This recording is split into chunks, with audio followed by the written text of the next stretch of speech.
Welcome back, everybody, to the Game on Fantasy Sunday morning live stream. Once again, I am joined by Gage, and we're here to answer all of your fantasy questions. So, as always, keep the chat active. No question is a bad question. So, Gage, what do you want to do to kind of get this show kicked off today?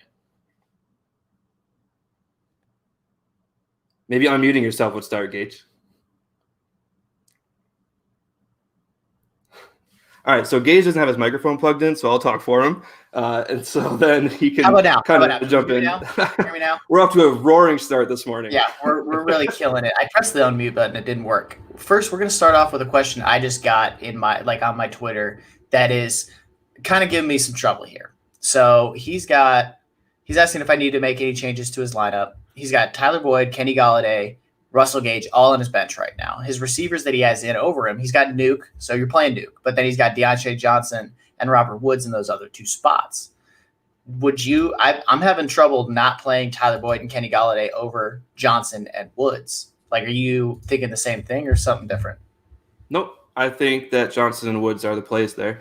That Pittsburgh Texans game could get out of hand. And, I mean, you have Roethlisberger super high this week, so I think that you'd be in on Johnson.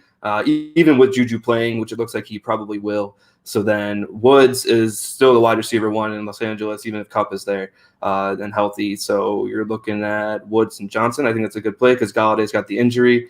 And who was the other receiver, the fourth one? Tyler Boyd. Yeah, so Tyler Boyd has not necessarily struggled, but he hasn't been his best self the first couple of weeks. So I think until we see him return to 100% form and clean up some of the drops he had the last 2 weeks, then I think you're still running with Deontay Johnson and Robert Woods. What about Russell Gage over, like if Julio Jones doesn't play, would you play Russell Gage over, especially Robert Woods, due to the fact that Woods is going to see the Ramsey shadow? I would do that. Okay, so if just Gage is so Julio's out and they come out and say Jalen's going to shadow Cooper Kupp for some unknown reason, would you still play Gage over Woods? Who's Jalen? Jalen Ramsey. Jalen Ramsey shadowed Robert Woods today. Why would he do that? Why would he shadow Robert? No, Jalen. What?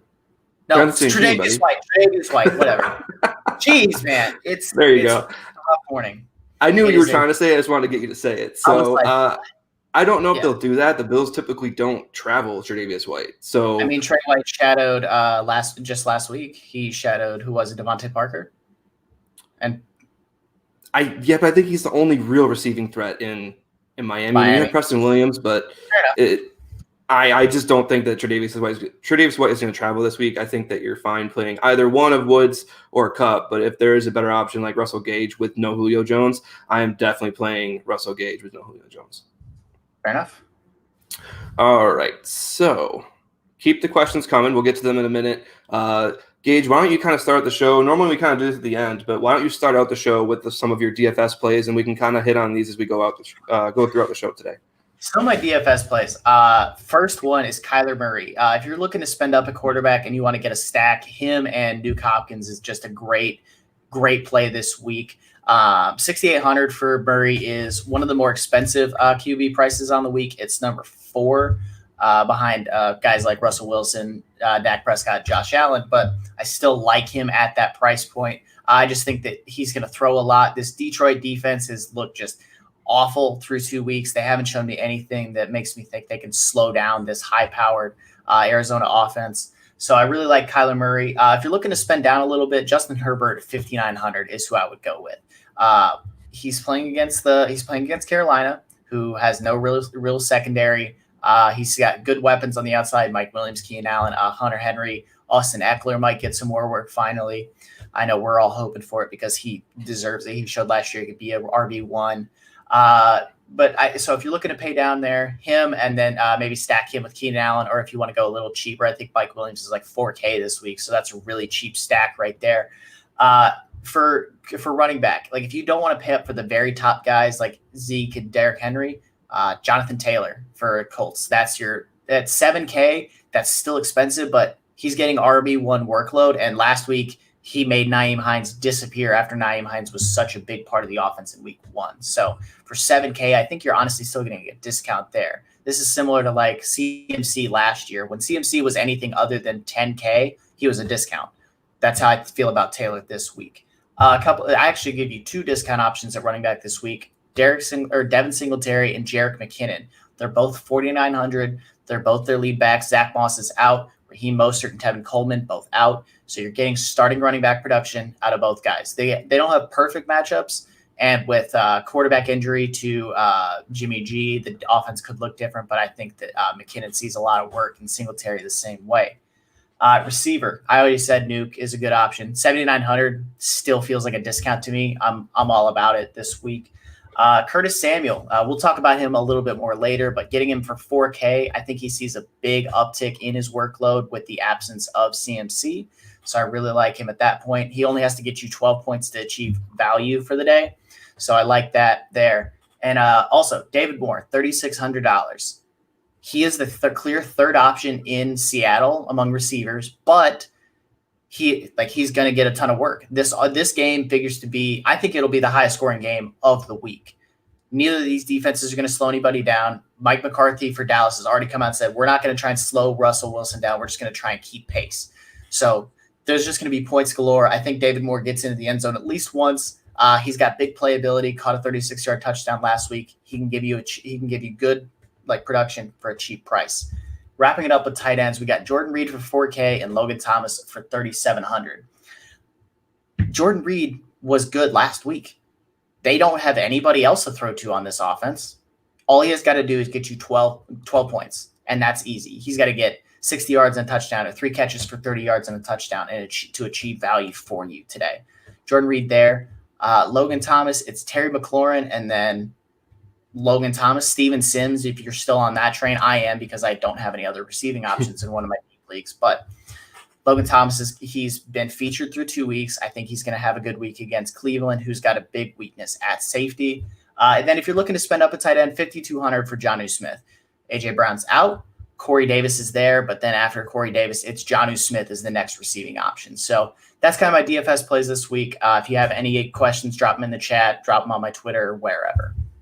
So this is kind of relevant. We did get a response to one of our Twitter posts, and the question was, do you start Corey Davis and Jonnu Smith? Or basically the only 3 options you're looking at were Corey Davis, Jonnu Smith, and TJ Hawkinson. You can start 2 of them. Which 2 of those 3 are you starting? Okay, who were the 2 of the 3 again? I missed it. I'm sorry. So Corey Davis, TJ Hawkinson, and Jonnu Smith. 0.5 PPR. I'm playing Corey Davis for sure. Who was the second one? I missed the second one. Jonnu and Hawkinson. Hawkinson and Jonnu. All right. I'm playing Corey Davis, and then I'm playing TJ Hawkinson just because Arizona still can't cover tight ends. Okay. And I think that TJ still has a big week. If Kenny G is limited at all, I think he's got a chance for a big week.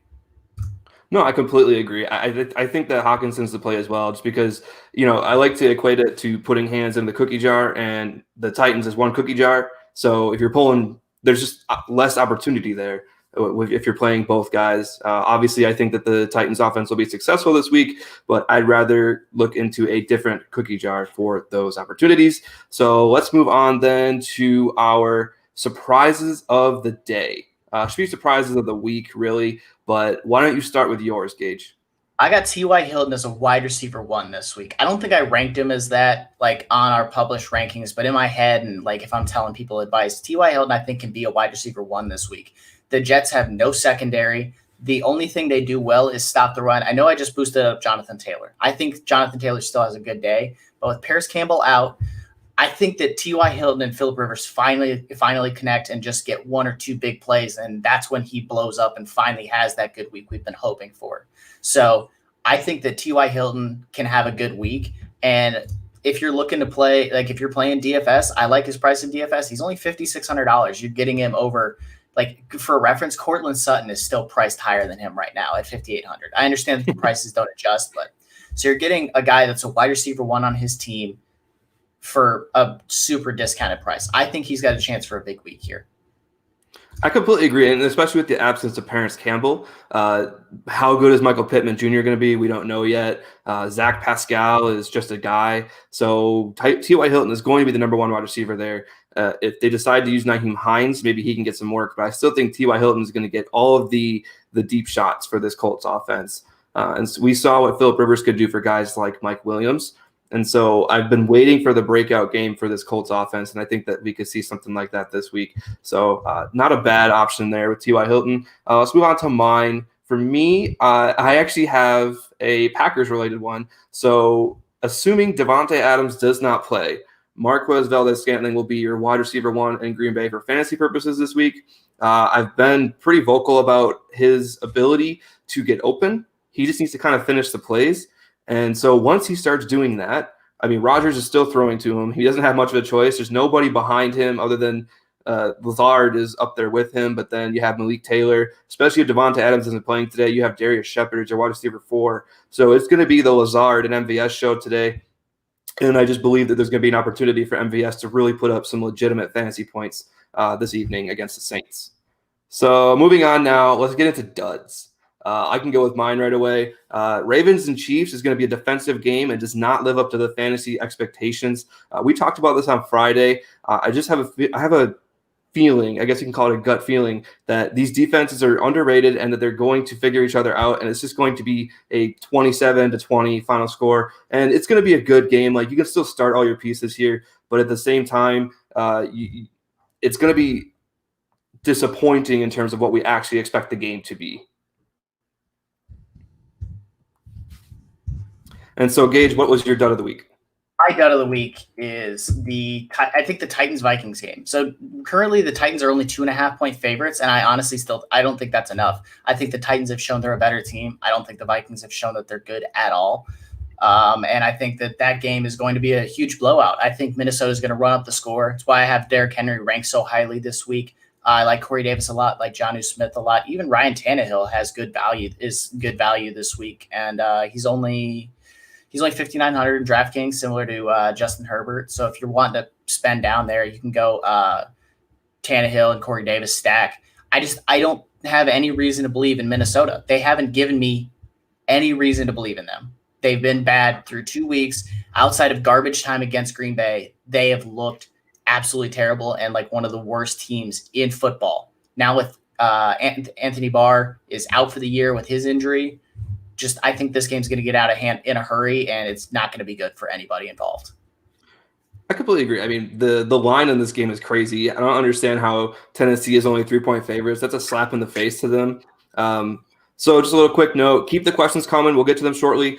Stay tuned here. We'll probably get to them in about 5-10 minutes, but definitely keep the questions coming because that's what's going to drive our show and drive our conversation. So let's keep going here. Biggest sleeper of the week. Who is your sleeper for this week, Gage? My sleeper of the week is Larry Fitzgerald. Fitzgerald has been featured in the offense through 2 weeks, more than guys like Christian Kirk, much to my chagrin, considering I have a lot of shares of Christian Kirk this year. And I think that Larry can finally break through this week. Christian Kirk's fully out. This Detroit defense has no one that can slow him down. He's seen 12 targets through 2 weeks. He's caught 11 of them, caught all 7 of his targets last week. He doesn't get huge yardage totals, which is okay because he just catches everything that comes his way. So I really like him a lot this week just for the simple standpoint that he's going to get volume. I'm starting him in a couple of leagues because he's going to get volume this week. He's going to be featured. If Detroit can score on offense, like I think they can, just because Kenny G's back, Matt Stafford can sling it to him and Marvin Jones, and this Arizona defense still has a lot to work on, then Arizona's going to have to throw the ball. And who are they going to throw to? DeAndre Hopkins, Larry Fitzgerald. Those are the only 2 options right now. Andy Isabella is going to get deep shot or 2, but there's no tight end that you're afraid of. Like Dan Arnold, I have him as a deep sleeper in a bunch of leagues. I was just about to ask you about Dan Arnold. I love Dan Arnold, but he's still a sleeper for right now. Fair enough. I think Fitzgerald's a great play this week. He could have a top 24 finish, and it could be one of those sneaky good weeks where he has, let's say, 8 catches for 60 yards. And if he falls in the end zone, it's a great week. But 8 catches for 60 yards in your flex, that's also a really great play. So with no Christian Kirk, I like him to get a good volume of receiving work, maybe even take over full slot duties for that team. So mine, and again, not really a secret, but Curtis Samuel against the Chargers. I do have a feeling that this Chargers team is going to put up some points against this not very good Panthers defense, and therefore the Panthers will be forced to throw the ball. And I said the same thing last week, and they ultimately kind of fell flat on their faces. But this Chargers defense, is better at the same time, but the fact that they have talked so highly about Curtis Samuel and they want to get him more involved in the offense, it really speaks to the talent and the production that he can bring to this Carolina Panthers offense. And he's not going to play running back. So we can all stop hoping for that cross designation on your fantasy platform, but he's going to get some PPR work. Tyler. It's going to happen. He can get that PPR work. He'll get some bubble screens. He'll get some little jet sweeps. He's going to get the ball. I feel like they're going to get creative. Matt Rule is going to dial back into his Baylor days and really try to find ways to get Curtis Samuel the ball. And ultimately, he's going to be a great flex play this week. Excuse me. So, all right, two more topics here. Take it to the bank, lock it in guarantee. I can start with mine, and it's going to be Kyler Murray finishing as a top 5 quarterback this week. You can 100% lock that in. Kyler Murray plays a full game against this Lions defense with this over-under, which I'm taking the over on. I think it's 54 currently. It could have changed. It's been moving throughout the week, but it's a lot of points. I'm taking Kyler Murray to orchestrate this Lions offense, and the thing that is making Kyler Murray so valuable this year is the absolute rushing floor that he has developed. He always had the ability, but he wasn't running a lot last year. He was running enough to keep him very fantasy viable, but this year he's really taken a step forward in that area, and he's really elevated his game from a fantasy perspective. For me, my sleeper of the week, I got Ben Roethlisberger as a top 10 QB this week. I wasn't in on Ben the first couple of weeks. I just wanted to wait and see. But I think against this Houston defense, he can really run up a lot of points. He can be a great fantasy option for you this week because Deontay Johnson has looked good. Chase Claypool apparently catches everything thrown his direction. Juju Smith-Schuster has shown to be just a great fantasy option. There was a little bit of an injury scare early in the week, but he's healthy. I believe he practiced in full on Friday, so we're good there. I think Ben has a chance to have a really big, signature Ben week. And with some of the other top quarterbacks having not so good matchups this week, like Josh Allen against a stingy Rams defense, you got guys like Jared Goff is against the Bills defense. And Jared Goff isn't the greatest option at quarterback, but he's generally a top 12 option. I think Ben finishes top 10 this week. I don't know if I can get behind Ben Roethlisberger. I think he's a great play this week, but long term, he didn't look as good as I think the stat sheet showed last week. There were some plays where Ben is definitely aging, but yes. I don't think he's reached, in terms of conversating about declining quarterback play, I don't think he's reached the levels of Drew Brees yet, but he's definitely taken a step back. Maybe that shoulder injury had more of an effect on him than we thought it would. Or was it the elbow? It was something in the arm, but elbow. So the point is, I think he's aging and ultimately starting to show, but he's a good play this week. That Texans defense is not good. Deshaun Watson ultimately will struggle again, I believe. And so let's go into our gut check. And if you're unfamiliar with our show, what the gut check is we basically say take something and we base it off absolutely nothing but just what we're feeling in our gut. And so we can start with mine. And I have the Bills offense being slowed down and Josh Allen not finishing as a quarterback 1 for the week. This Bills offense has not played a defense as talented as the Rams. Aaron Donald is going to put pressure on Josh Allen, and we're going to see him truly operate from a perspective of being pressured. And Jalen Ramsey is going to do a number on Stephon Diggs. John Brown might be the guy to play here because I believe that Ramsey will, for the most part, travel with Stephon Diggs this week. And so John Brown is going to be the guy to play. I'm playing him in a bunch of places. He's going to get those secondary targets. And while the Rams defense has played overall well, the second corner is not necessarily the most talented. So we're still a little early in the season to get definitive ideas, but the Bills offense has played not very good defenses. I think it was Miami and the Jets. So you're looking at the most talented defense that they've played, and I look forward to basically putting a big old stop sign in front of this Bills offense and forcing us to reevaluate next week. Mine for the week is Cleveland can't handle the Washington pass rush, and I think they finished the week 1 and 2. This Browns offensive line is improved, but it's still not perfect. It's still shown its flaws. I think that Baker under pressure isn't great. I don't think the running game is able to get going early, which they leaned heavily on the running game last week. I think Baker had less than 200 yards passing last week because the running game was so effective. I think that isn't able to happen again. I think that Cleveland finishing the week 1-2 and Washington going to 2-1 isn't that far-fetched. Like I bet on a lot of football, and this game I didn't want to touch it because Cleveland could break a big play or two with OBJ and Jarvis Landry, maybe even Austin Hooper up the seam because the secondary of Washington's real soft, but just that front seven's so good, and Cleveland leans so heavily on their running ability. And that's where you're going to run into issues when you have a team built like that. Like if you run into a team that's built to stop the run, you're in trouble. So I think this Washington line has been one of my favorite all week. Like I think they're going to easily beat that 7-point spread that they have on there. I'm taking Washington in a lot of places on that line. So if you're still here, thank you for tuning in. We can start taking questions now. We went through all of our topics for the day. So let's start with a regular here. Jamie, no last name. Thank you for showing up again. Always providing great questions. So she has 2 questions in one here. At running back, Mark Ingram or Mike Davis, I'm assuming. And then at wide receiver, Russell Gage or Brandon Cooks. I'm going with Ingram, and then I'm taking, as long as Julio doesn't play, I'm playing Russell Gage. Like if Julio's out, it's very easy for me to take Russell Gage. He's going to be the clear wide receiver 2 there. Calvin Ridley's great, but Atlanta's going to throw the ball a lot because they can't run. So Russell Gage, as long as Julio is out, and then Mark Ingram easily. Yeah, I think it's Mark Ingram as well. I don't think you're playing Mike Davis anywhere unless you absolutely have to. At wide receiver, I love Russell Gage this week. He's normally a good play in most formats. He has been the last 2 weeks, I should say. And if there's no Julio, he's going to be a top 24 wide receiver this week. So watch him go out there and no Julio and just drop an absolute dud. But somebody's got to catch passes for this Falcons offense. They're not throwing to Todd Gurley right now. Hayden Hurst is Hayden Hurst. Calvin Ridley is fantastic right now. But Russell Gage should be a top 24 wide receiver play if there's no Julio Jones this week. All right, another question from Jamie. Kyle Rudolph or Austin Hooper? Now, I'm sorry that you're in this situation. That's the first thing I'm going to say.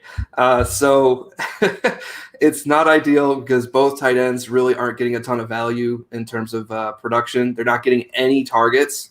Austin Hooper came out today and said that his job in this Cleveland Browns offense is to create opportunities for everybody else, whereas his job in the Falcons offense was to catch passes. So I think I go Hooper here just because the opportunity is better than what Rudolph's is. I just don't love it. I don't love either one of them. I'm looking for an alternative option moving forward.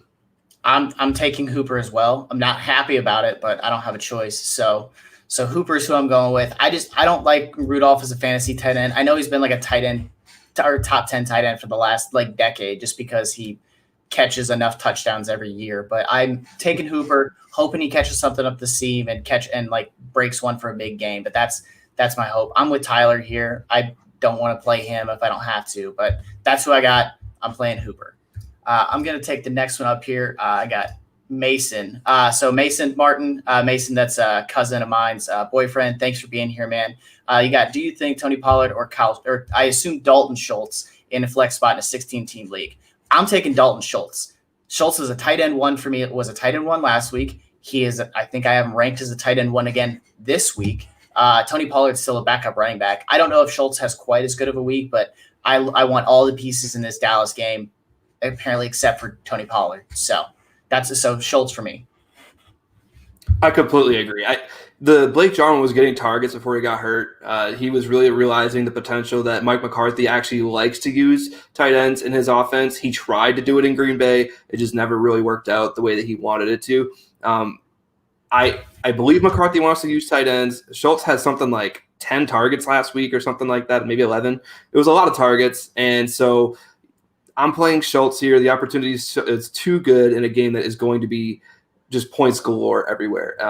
Tony Pollard doesn't get enough work for me to validate putting him in my starting lineup.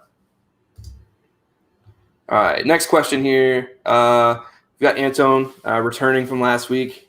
We must not have burned him too much with the Higbee Goddard call. So he's back again with all half PPR. So Corey Davis or Sony Michel. Tannehill or Big Ben, and last, Lazard, Tate, or Ingram. All right, I'm going to rip through these real fast. Davis, Ben, I assume that's Golden Tate, so Lazard for me. I think that Corey Davis, I know you and I both love him a lot this week. I'm taking Ben because I already said he'd be a top 10 tight end, and I think that he can do that. I think that he can throw. Quarterback. And I think, I think that you run into the aspect of Tannehill that game could be a blowout in a hurry, like I thought, and I think that that's where Derrick Henry comes in more than Tannehill does. And then on the last one, Lazard, Tate, Ingram. Daniel Jones hasn't done anything. I don't think Daniel Jones is that good. I didn't think he was that good last year. I still think that. I think the San Francisco defense is battered and beaten up in a lot of places, but the one spot they're not is on that second level at the linebacker position. I think that Dre Greenlaw, Fred Warner, they can kind of slow down Ingram. And then I think that maybe they can take away Tate in the underneath. So I'm taking Lazard, especially even if Devontae plays, I think Lazard's still the number 2 guy. And if Devontae's out, Lazard's the number 1. I know you think it's MBS this week, but if Adams is out, I love Lazard this week. Well, let's just be clear here. I do believe Lazard is the depth chart wide receiver 1. I think he gets the most snaps. I think he's the guy that's going to be out there every single play. In terms of production, though, I do believe it will be MVS in terms of fantasy value. So I would still take Lazard in that case because I think he's going to be on the field more. I don't like any pieces of that Giants offense this week at all. Maybe Darius Slayton.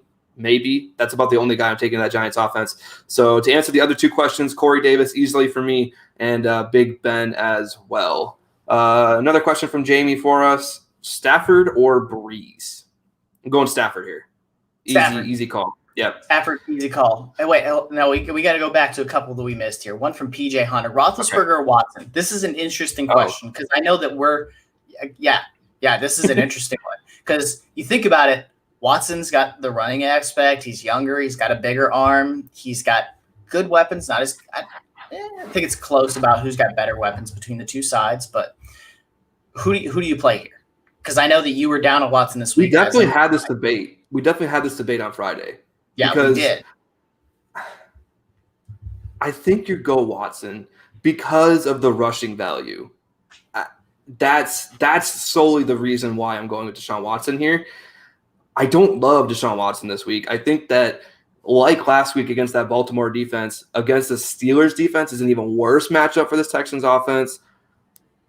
But the chances of Deshaun Watson running one in supersede me playing Roethlisberger and him getting all of his points from passing. Yeah, I'm playing Watson as well. I was just curious because I knew that we did have this debate on Friday. And I was like, I want to see if that has changed at all. I still like Roethlisberger this week, but I'm going Watson and I'm hoping that they have to throw the ball a bunch and he just racks up a bunch of points in that way. Paul Alexander here. Mark Ingram, Leonard Fournette. What are you doing here?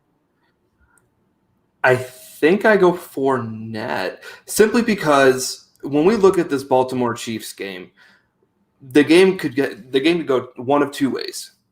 Mark Ingram, because they're playing the Chiefs, the coaching staff in Baltimore could want to put the reliable veteran out there and really get him a lot of touches. But he's not going to get a lot of receiving work. He'll get a couple catches here and there. J.K. Dobbins, if the game script gets out of control and Baltimore needs to put up a lot of points and they need to throw, it's going to be J.K. Dobbins. It's not going to be Mark Ingram. Mark Ingram will get a majority of the rushing work.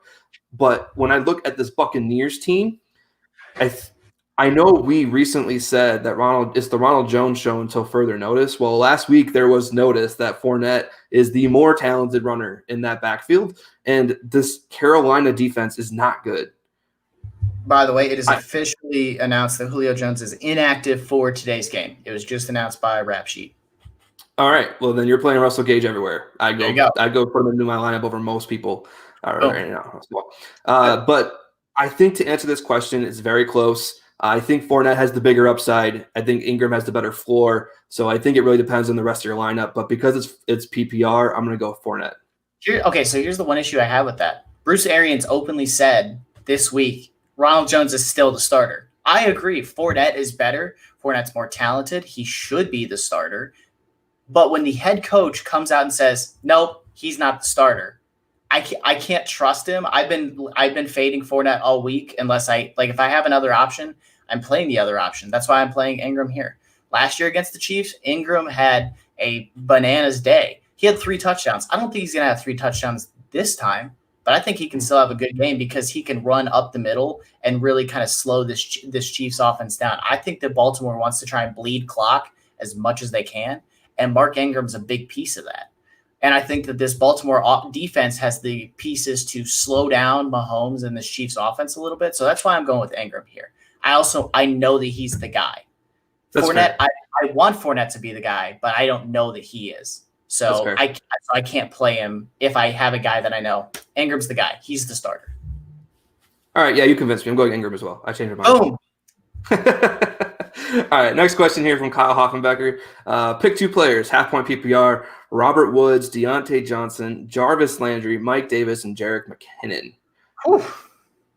It's a hell of a roster we got there. I'm not. I think I'm sitting Landry for. Yeah, I'm not sitting. I was about to say I'm sitting Landry for now. I'm not. I'm also sitting Mike Davis. So I think Agreed. that we're between McKinnon, Deontay Johnson, and Robert Woods. I want McKinnon in my lineup. He's the starting running back for a team that likes to run the football, who's got a quarterback injury, so they're going to run the football more. You don't think we see some kind of 3-headed monster with Hasty, Wilson, and McKinnon?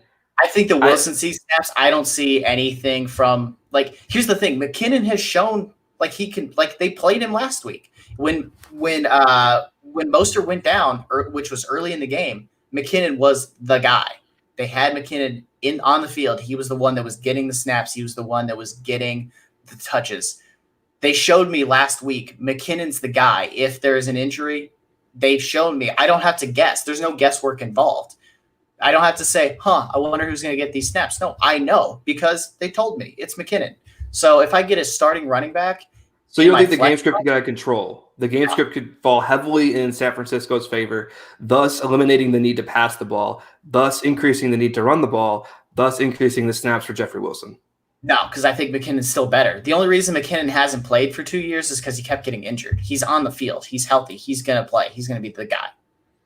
Okay, I'm not as confident as you are. I do think McKinnon's a good play this week. I'm just not as confident as Gage is in the San Francisco backfield. So to answer the question, though, to pick 2 of the 3, Woods, Johnson, McKinnon, I think I'm going Johnson, McKinnon. I don't know. It's really close, though. It's a great question because I think Woods and Johnson are rather interchangeable. And when you add in the rushing work plus the PPR work for Jerick McKinnon, that's where he gets his true value. So it's really between Johnson and Woods for me. And I think I go with the better matchup and the more potential for points. That's what I was going to say was Johnson over Woods. I like Woods. We actually have a question about Woods here in a second. But I like Johnson more. He's got a better matchup. And then I'm taking McKinnon because he's a running back. And if I can get a starting running back in my flex, I'm going to do that 10 times out of 10. So I think he's trolling you. So I actually know who this is. This is my mom's uncle, John, and he wanted to ask a question. I gave a question, and I just worded it wrong. So it's Robert Woods a safe start, despite the likelihood of the shadow by Tre'Davious White is who that's supposed to be, and I had a typo in my head, and Robert Woods used to be on Buffalo, so it's all messed up. As we've kind of said here, Robert Woods is kind of a safe start. The thing about it depends on your roster construction. We just said that Deontay Johnson, who is the wide receiver 2 on his team, is a better option. And Trey White is the best corner in football. He will fully shadow Woods wherever he goes. And I think that that results in a bigger game for Cooper Kupp. So I think Woods kind of gets faded out. Like last week, the only reason he had any fantasy relevance is because he took 1 carry for 6 yards and got into the end zone. So I'm down on Woods this week a lot. I think I have him outside my top 24, if I remember correctly. I have a lot of guys that I prefer. Maybe you have Russell Gage, and Russell Gage in there is a better option, in my opinion. So some news for us. John Ross is a healthy scratch today. Wow. Cool. Wasn't going to play him anyway. No, I wasn't going to play him, but that's a very interesting tidbit to consider moving forward. So, the next question here from Jamie, MVS or Kupp? Kupp. Like I just said, I think the Kupp has a big game because Woods is shadowed by Trey White, and then that results in a lot of and I've been waiting for Kupp to have a good week. He didn't have it week 1. He didn't have it week 2, but he's right there. He's getting the looks. He's going to get a lot of looks this week, and I think that he's going to have a big week as a result. I love MVS. If Adams is out, that's great. I still can't put him over Cooper Kupp, who I know will be the wide receiver 1 for the Rams this week. I think there's an argument to be made here for standard to play MVS. Fair. But in PPR, it's going to be Kupp all day. So, but like you, he is the wide receiver 1/1A, 1B for his team. If you want to consider Woods as a wide receiver 1 as well, he's going to get more opportunities than MVS will. But I do love MVS this week as well, as I've clearly stated multiple times now. But we have Antone back, I guess, from a different platform with an additional part to his question. True fan right there. So pick 2: Deontay, Lockett, Slayton, Hollywood, and Allen Robinson. So Allen Robinson, you're locking in. I think you're locking in Tyler Lockett as well. I was going to say, if you don't say Tyler Lockett, I'm coming to Arizona and we're fighting right now. Because Tyler Lockett is I think I have him top 5 this week. I have him really highly ranked. I love Tyler Lockett this week and basically every week, because him and Russell Wilson might be the best connection in football right now. Devontae Adams and Rodgers is great. Mahomes and Travis Kelce is special, but Russell Wilson and Tyler Lockett have been near perfect over the last 3 seasons. Like, these guys are nearly perfect. So Tyler Lockett for sure. And then I'm taking Allen Robinson. If you need a ceiling play, I don't mind Hollywood this week, because it only takes him one big play, and against the Chiefs team that's going to try and make Baltimore throw the ball, he's a good option. Lockett and Robinson's who I'm going with, but Hollywood is a close third for me. I think it's a great point. And I think Slayton and Hollywood are probably on that same tier, because I think Slayton can break a play at any point, but I would still take Hollywood over Slayton. But it's Allen Robinson and Lockett pretty easily in my mind. Hayden Hurst or TJ Hawkinson? TJ Hawkinson. Yeah, he's got a better matchup, and he's a better player. He's a better matchup. I think this is a relatively easy one, to be honest. Okay, Jacob, this question's ridiculous. Ronald Jones and Leonard Fournette, get a better roster. I'm starting Rojo, I guess, because I just made the argument that I can't trust Fournette, but I'm not happy about it. I think the Jones – Arians had said he's going to be the starter, and it could be coach speak, it could be gamesmanship. I'm just going to go with it and hope that, like, Ronald Jones is the guy and falls into the end zone. He's probably not. Fournette's going to have the good week, and I'm going to look like an idiot, but that's okay. I look like an idiot all the time. All right, we got to start trucking here. We actually have quite a few questions backed up. So Next question here. Flex PPR, Connor or T.Y. Hilton? This was pretty easy for me. I'm taking James Conner. That Texans rushing defense is bad. And while T.Y. Hilton's a great play this week, you always take the running back who's going to be getting carries, especially against a bad rushing defense. Gotcha. I'm taking Connor as well. Starting running back in my flex, like I said, lock it in. I also think as long as he's healthy, he's the guy. Like, he outsnapped Benny Snell in a monstrous fashion last week because he was healthy. Corey Davis and Kenny G. Corey Davis? Or are you taking Kenny G? Okay. It's really close. I was like, because he gets shadowed by Pat Pete. It's really close because I like Galladay this week. I like the matchup, but if that injury resurfaces during the game, you're kind of SOL. So I think Davis is a safer play. I think this is a lineup question. Can your lineup afford somebody to go boom, or to go bust, I should say, this week? Because if you can afford that, then play Galladay, because the upside is there. But I think Davis is the definitive wide receiver 1 with no health questions at the moment. So I'm going Corey Davis as a safer play, but Galladay if your lineup can afford it. And Galladay also it's a soft tissue hamstring injury, so like we know that those are super finicky. Yes.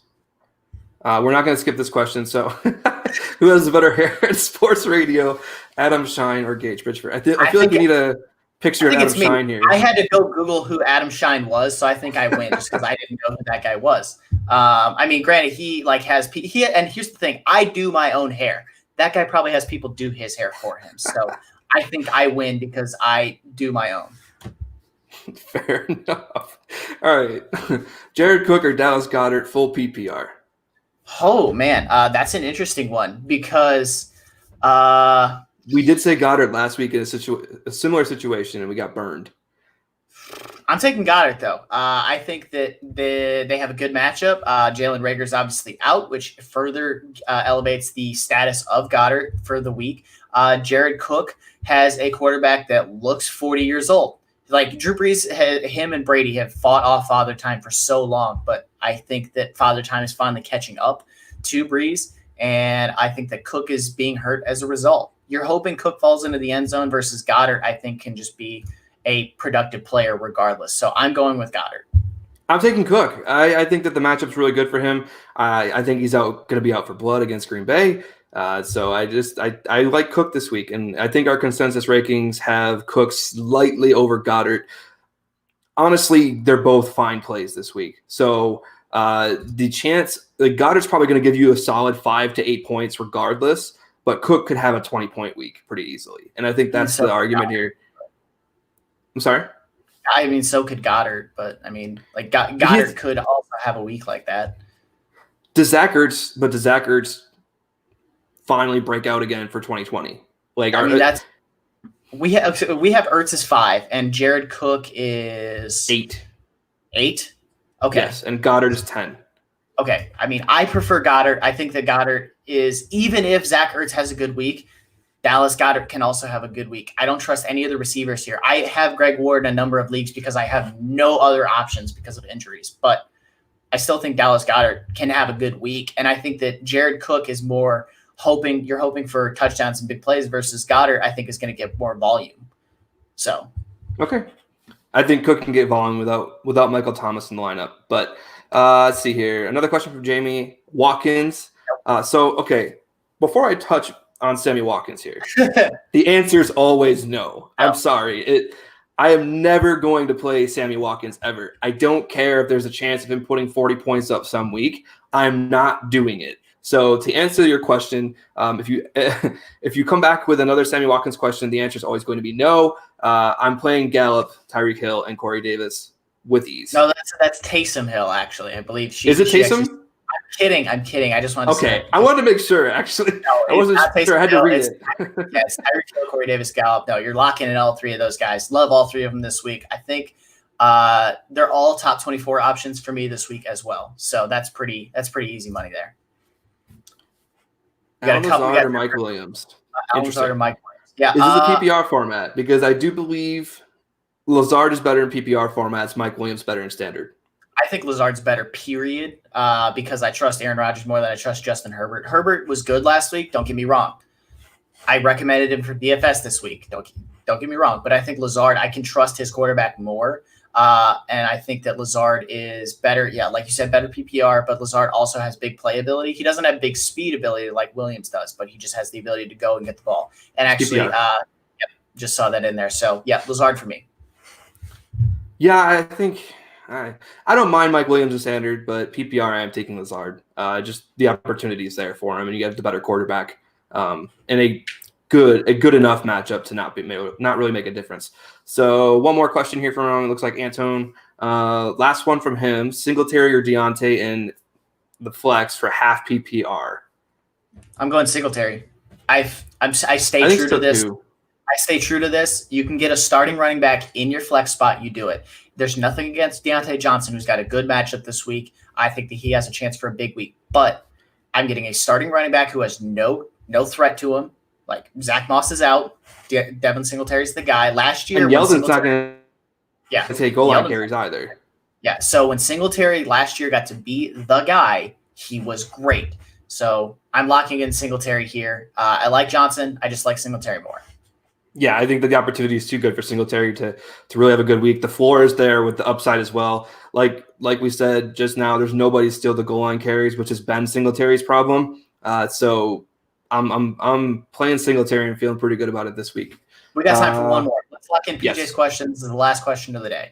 We got Marvin Jones or Kupp in standard, and Singletary or Wilson Jr. at the flex. I'm going Kupp and Singletary pretty easily. Yeah, 100% agree. 100% agree. Oh, we had a last-minute question here. So I don't think there's much to debate here with the Kupp and Singletary answer.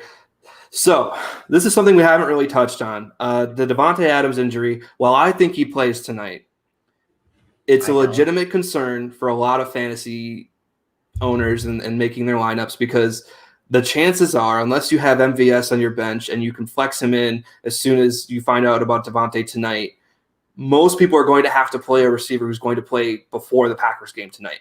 True. So what are you doing? Are you putting faith in Devontae to play? And even if he does play, are you confident in his ability to produce tonight? Or are you just kind of going to wash your hands of it and play somebody else that you feel like has a good chance to play? And now Judy himself has an injury as well, but I think he plays. I think he plays fine.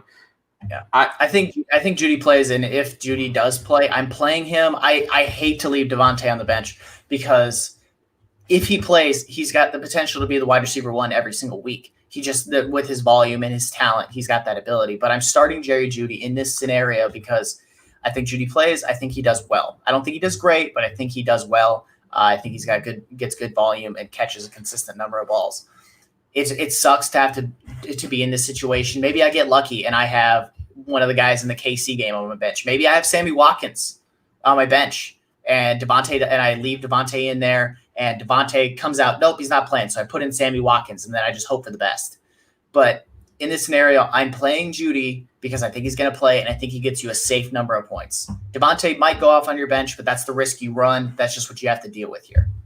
So I've said this a lot today, and as we progress through the season, it's going to be a lot like this. It's a lineup question. Can you afford to have a goose egg on your roster at this time? There are some people who have put together all-star lineups for their fantasy leagues, and they can afford to have a 0 on a week and still win.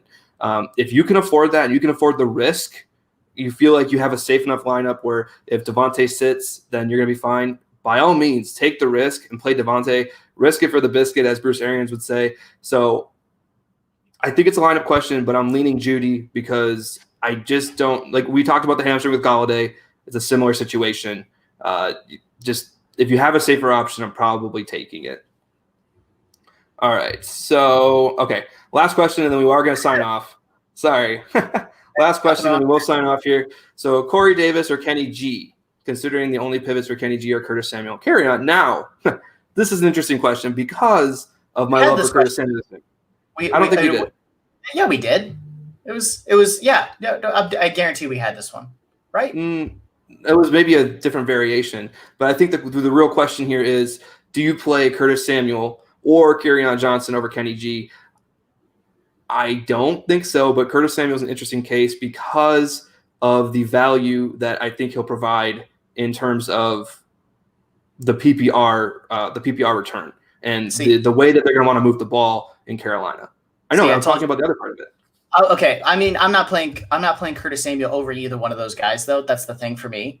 Corey Davis is the guy I'm playing here. Like as we discussed earlier, Corey Davis versus Kenny Galladay. Kenny Galladay gives you the higher ceiling, but soft tissue injuries, you can't really trust that. And Corey Davis is going to be a safe option here. Curtis Samuel, I like, not as much as you do this week. I like him, but I can't play him over guys that I know are going to be the guy. Curtis Samuel in the wide receiver pecking order there is still the third guy behind DJ Moore and Robbie Anderson. So I'm playing Corey Davis. If I need a floor, if I need a ceiling play, I'm playing Kenny Galladay. And if for some reason Kenny Galladay is injured, I mean, you're still playing Corey Davis. I don't see a world where I put Curtis Samuel over either one of those guys. No, probably not. I just do think it's an interesting case because I do love Curtis Samuel this week, and I think that he picks up a lot of the running back receiving work that McCaffrey used to get because Mike Davis isn't going to do it. Trenton Cannon isn't going to do it. Reggie Bonifon's not going to do it. So I think that he's really going to surprise a lot of people this week, and Kenny G with the dealing with the hamstring injury really gives me a strong cause for pause. So with that, we will begin to sign off. Again, thank you for everybody being in the chat. This was actually a super active week in the chat, and I love it because this is how we can drive our show. Because everybody's lineups are different. We can't sit here and say definitively play this person over this person because everybody has different players in their starting lineup and on their bench, and everybody's situation is going to be 100% different. So thank you for coming with your questions this week because it really is it's a lot of fun for us. It's a lot of fun for me, especially because I just love debating about these types of things. So keep it coming. We'll be back next week. Make sure you're checking out the Game On Fantasy podcast on Friday.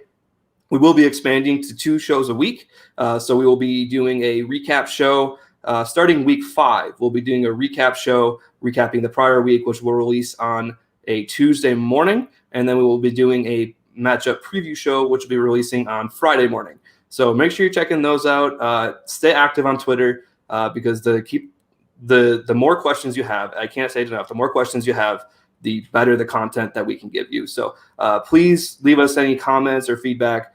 Rate, subscribe, click the little bell on YouTube so you're getting notifications when Game on Wisconsin is going live. Do all of that stuff so you're not missing any of this great Packers content.